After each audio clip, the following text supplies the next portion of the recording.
Hi, this is Chloe from Inner Whispers. Today I'd like to talk about something that's very close to my own heart.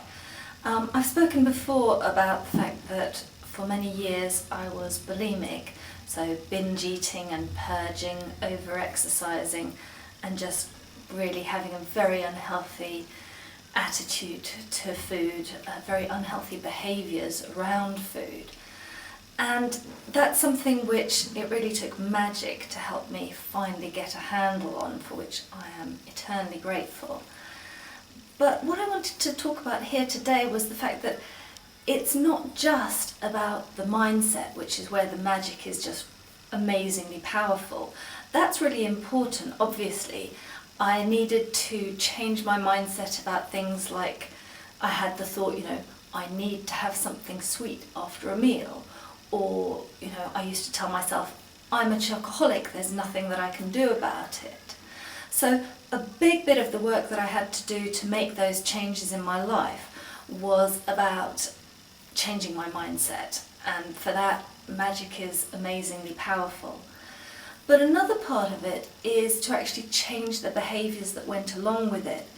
Because sometimes we just do things in such a routine way, they're so habitual, that we don't even really think about it, and even shifting our mindset might not change what we're doing, because that's kind of all that we know how to do, that's what we always do, so that's what we just keep on doing. So changing behaviours, changing especially negative habits, can be really important, and it can be quite difficult.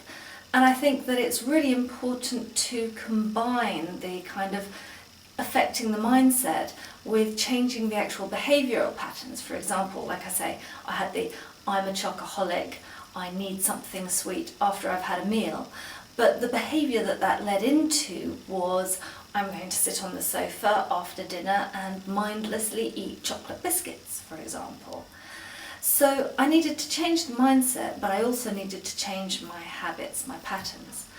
And I've learnt a lot about how to go about changing negative patterns through doing that for myself.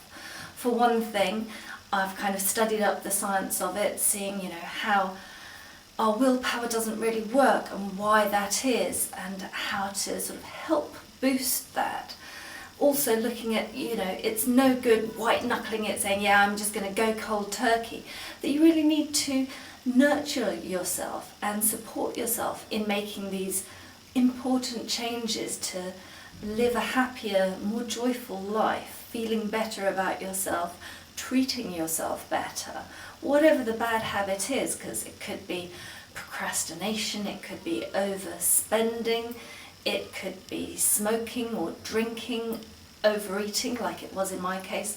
There's all kinds of bad habits that we get into. It can even be things like the way that you react to people at work or to your partner at home. We get into these habits of, we always sit and watch TV together and we don't talk and we don't do anything fun. That's a bad habit too. So it's not about making judgments about it, it's about finding ways to change, both at the level of mindset and at the level of actual behaviours. And one bit of that is to substitute the behaviour with something else. For example, one thing that I tried doing was kind of knitting, so I'd keep my fingers occupied rather than them shoving stuff into my mouth. I would be knitting instead. I also did that with sewing, which I found worked very well. I had a male client who kind of said, knitting, sewing? I said, well, hey, what about learning to tie knots, for example, a good manly pursuit so that you can go yachting or whatever when you make your first million and buy your first yacht. So there are always ways to find different behaviours to substitute that will be more nurturing of you. And that's a really important thing that I teach people in my workshops on breaking bad habits for good. It's not, part of it is about breaking the bad habit forever, but it's also replacing good habits to substitute for those bad habits, so that you're not just going cold turkey, you don't feel like it's a terrible struggle that you have to do it by willpower alone and then you fail and you feel dreadful. This is about really creating a structure to help and support you in making those changes and make them last. So, I'm really passionate about this, and I'm going to be running a workshop on it on the 23rd of June this year, 2016. It will be at 7:15 p.m.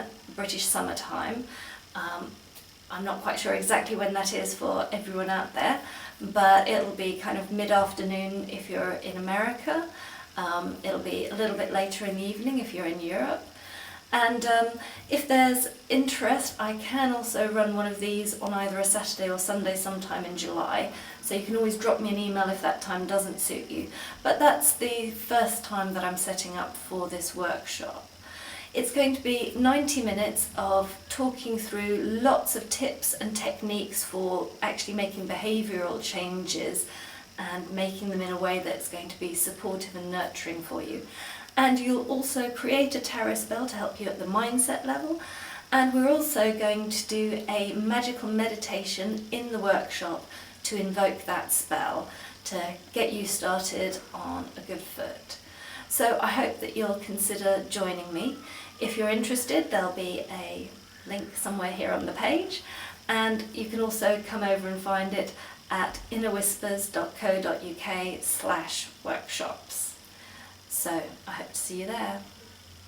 Blessed be.